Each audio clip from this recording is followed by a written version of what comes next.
Hello there, and welcome to Mystic Brick and the next D&D single plate build. This is the Cove of Confounding, and yeah, I had a great deal of fun building this. Can't wait to show it to you. Let's just get right on into it.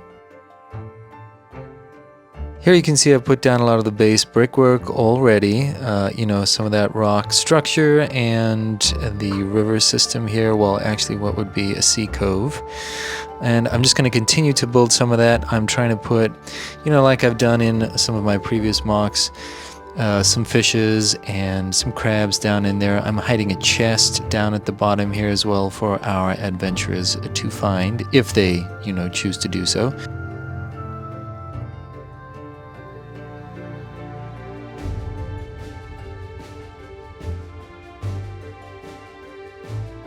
Yeah, now I'm going to put in, a couple of the mermaids, the merfolk, which we'll talk about a little bit more later.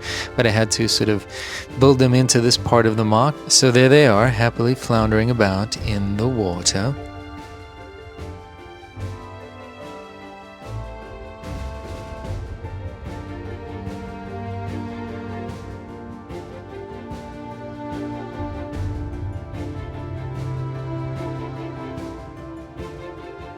You'll see that the light system I have connected at the back there, and once the mock is finished, you won't be able to see any of this stuff, but as I've built it in, you just have to kind of deal with these loose pieces.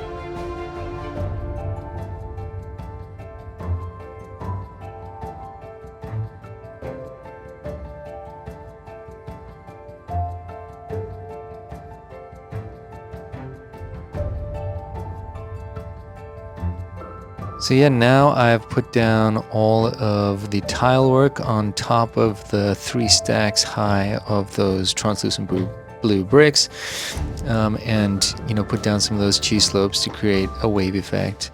You've seen me do this many times before now, and I'm just going to continue to build up the rock work around the side, and yeah, make our cove a cove.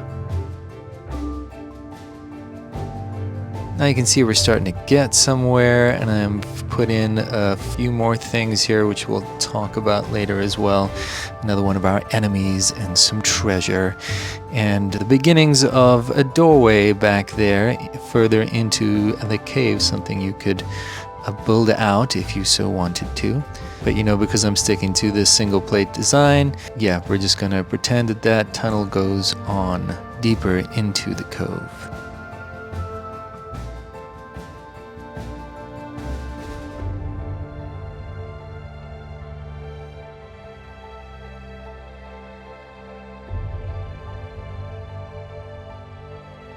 And now what I'm doing is putting a little bit of a bridge work across. Instead of building everything up, I'm just going to put down a few bridges of bricks, which will help support the upper portion most effectively.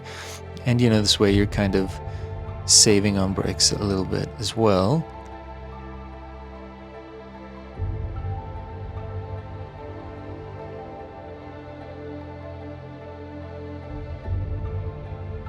I'm also leaving some gap between the sides of the cove and the sides of the mock itself. Again, just to save bricks. And it'll all work out once we get everything situated. It'll be quite secure for the upper plates above.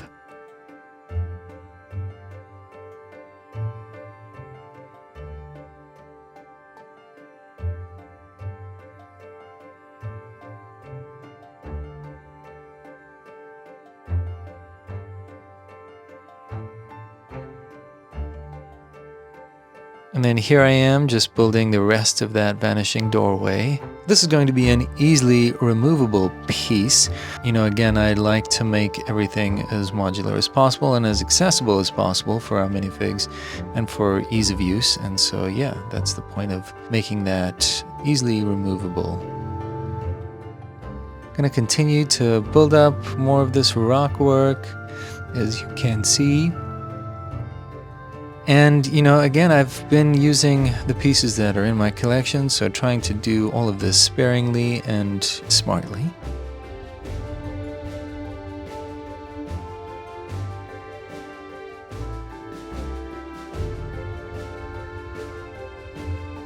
Okay, that's looking pretty good, I would say.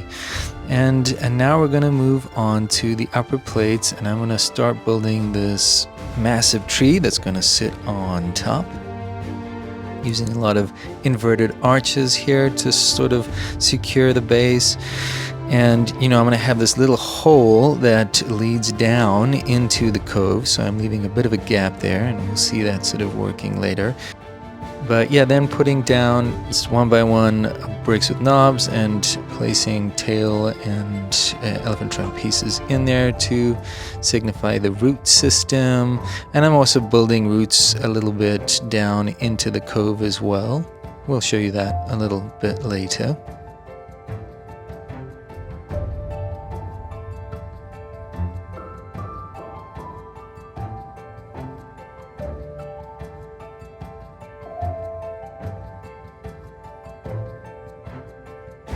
Now I'm using these 2x2 rounded bricks to sort of build up the base of the trunk here. And then I'm going to put down this first layer of branches, and so building those up using the branch and leaf pieces.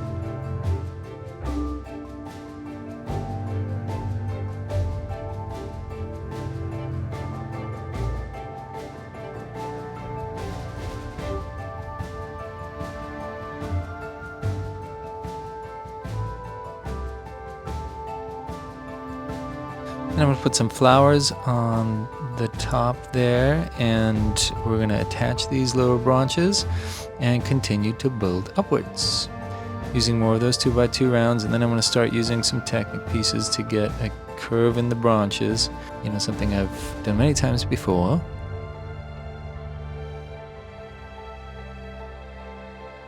The taller you build your tree, the more fragile it's going to be. So, it's good to try and support these branches as best you can. This tree ended up being a little bit flimsy in places, but it still held together quite well, I think.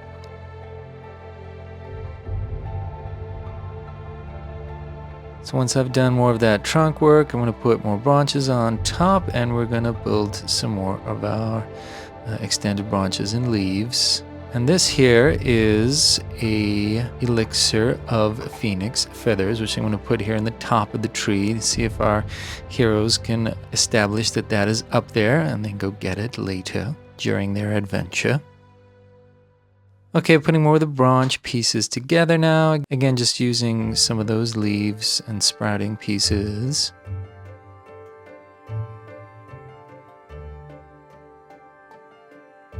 Once I've got enough of those, I'm going to put the flowers on too.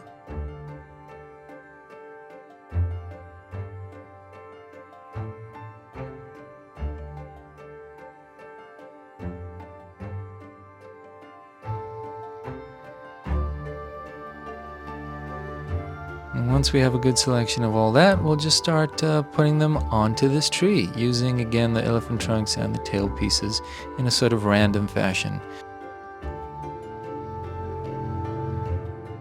All ends up being pretty secure and looks great, I think.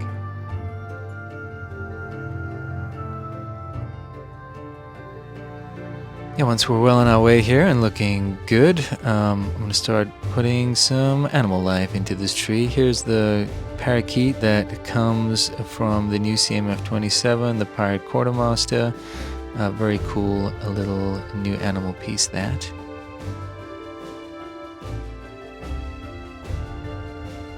Alright, and then now we've put down a lot more of our foliage and more animals down there, and this is the owl bear that comes right out of the D&D set. Very cool little brick-built creature, this. I dig it, and it's very maneuverable, as you can see. So we're just going to place him in there.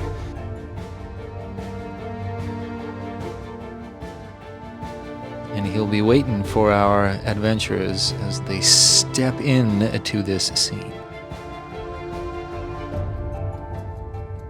Quick look then again at some of the other animal life I've got in there. Some squirrels, more birds, looking pretty good.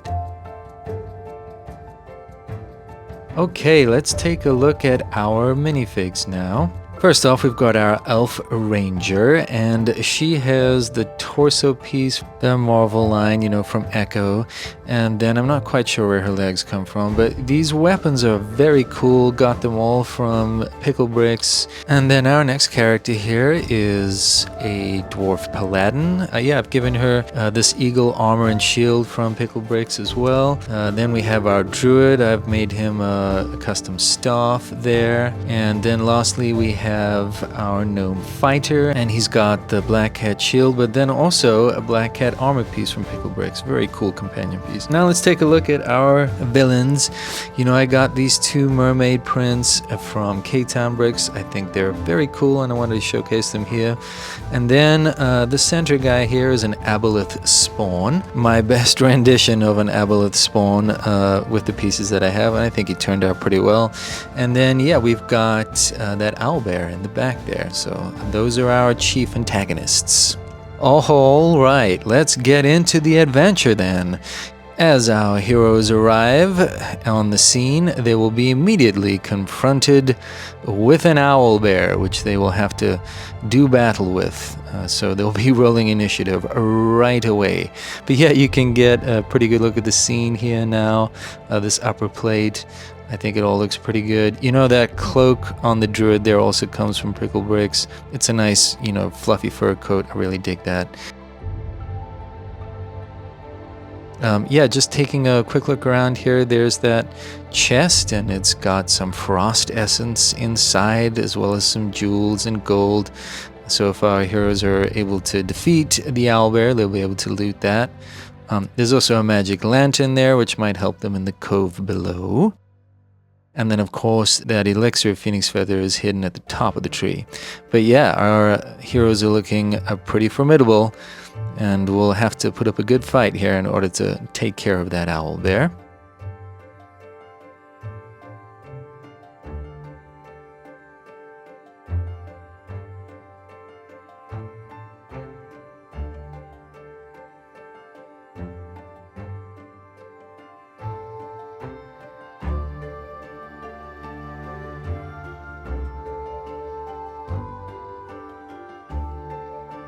Let's take a look at what a battle scene might look like then. Everyone is running into the fray. And, you know, yeah, the Druid has this wolf familiar, which came from the CMF-27, you know, Beast Master Wolfpack minifig. I dig it, really love that new animal piece.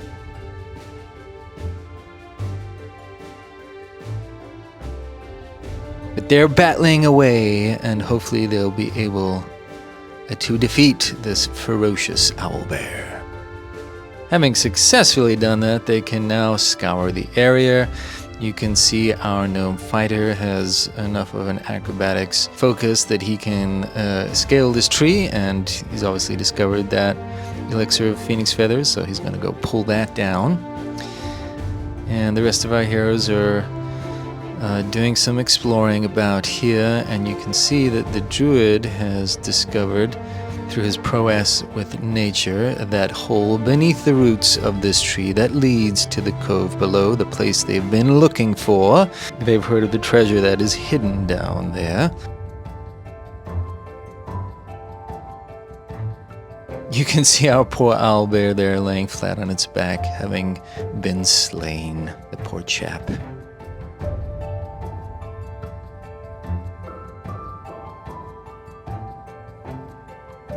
But I think our heroes are getting pretty excited here, having discovered all this treasure, a taste of what is to come. And now they're going to have to determine how to get down into that cove. Hopefully our gnome fighter doesn't fall out of that tree in the process. Okay, gonna take a look now at that cove before we get down in there as it is completed. You can see those bridging pieces act as a great support for the plates above. Here's a look at that chest then in the water, kind of cool. and our merfolk are hanging out. You know, I know this is not a classical D&D rendering of what merfolk look like. It's more of a traditional one, but again, you know, I had these prints and I really just wanted to use them because I think they're cool.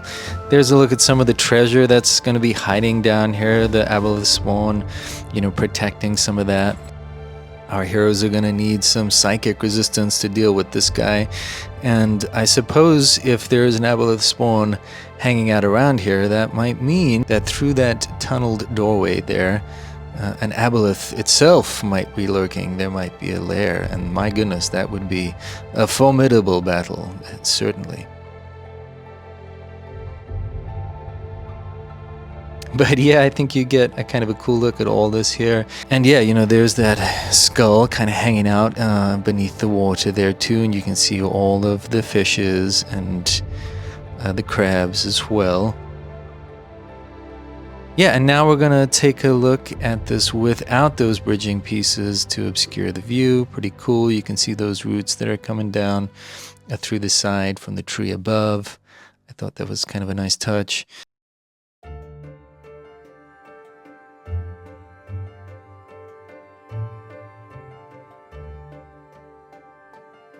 And also with that panel piece removed, you can get a clear view of the treasure that's hanging out there. Just trying to make all this as accessible as possible. And I think it turned out pretty well.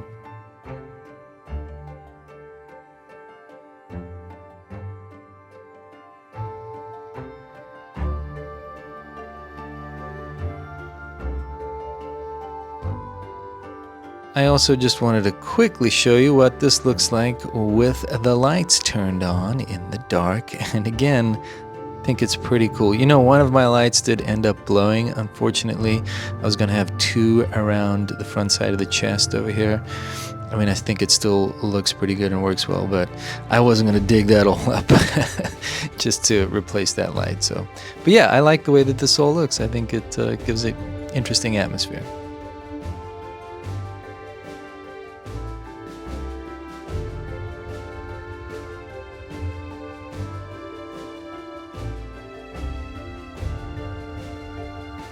Okay, so here you can see our heroes are gathered around the hole that descends into the cove. 3 of them are, anyway. And the Lost, our little gnome fighter, is busy rappelling down into the cove himself. So, you know, depending on what spells you have at your command, perhaps you're casting invisibility on this guy before he gets down in there. Perhaps some of your characters can teleport down into the cove themselves if they have means to do so. But once down in here, they're going to have to deal with these merfolk immediately. And could be that they've been coerced against their will to obey the Aboleth and the Aboleth spawn. So maybe there's a way, if you have enough charisma or the ability to counter those spells, to free the poor merfolk of their enslavement. These are things you'll have to figure out in your own adventure.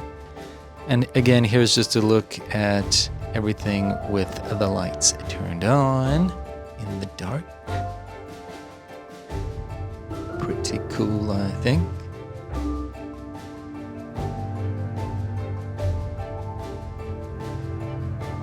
And now with our heroes down in here, we're going to have to make those decisions, and the battle is going to begin, of course. And so this is just a depiction of what that might look like.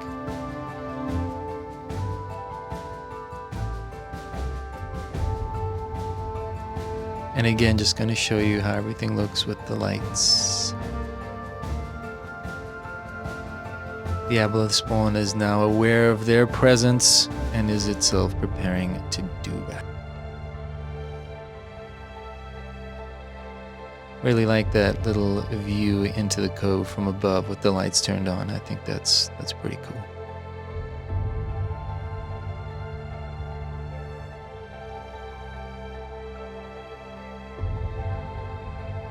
Okay, and then the final battle. Our heroes, depending on what happens with the merfolk, will have to contend with this Aboleth spawn. And again, they're going to have some psychic resistance and resistance to, you know, other confusion spells and whatnot.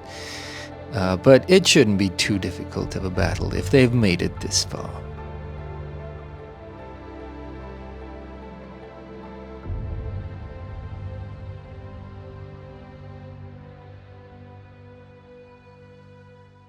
And just a quick peek through that removable panel will give you a different perspective here as well.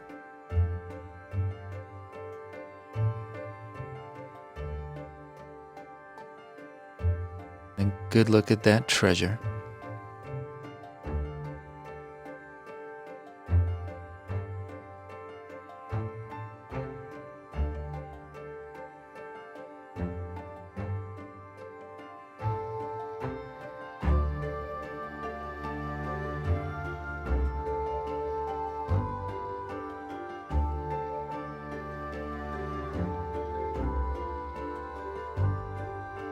Okay, now that they have defeated the Aboleth spawn, our adventurers can do all of the looting that their little hearts desire. There you can see what remains of the Aboleth spawn floating in the waters out of the cove.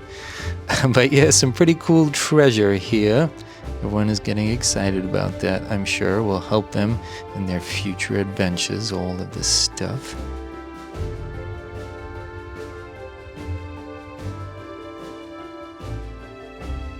Our elf ranger has found herself a matching sword for her dagger. Our paladin has found a wonderful helm to sort of finish off her set there too. And the gnome fighter will be taking that new griffin armor and shield and a brand new sword. And our druid will be taking up that dagger that was found in there too. And you know, these can be whatever magical items you would like them to be.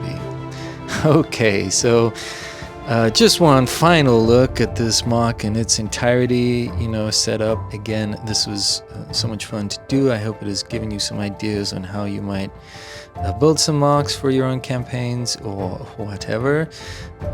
So much fun, and you could change so many of these things out and really play with some of the particulars. So yeah, very versatile, of course, whatever you want to do. But I think I really like the way that this all turned out, and I'm very, very happy with it. I think the lights were a good touch as well. Definitely want to be using lights in a lot more of my mocks going forward. I think they add a cool little feature, although they do require a bit more work, but that's just how it goes, I guess.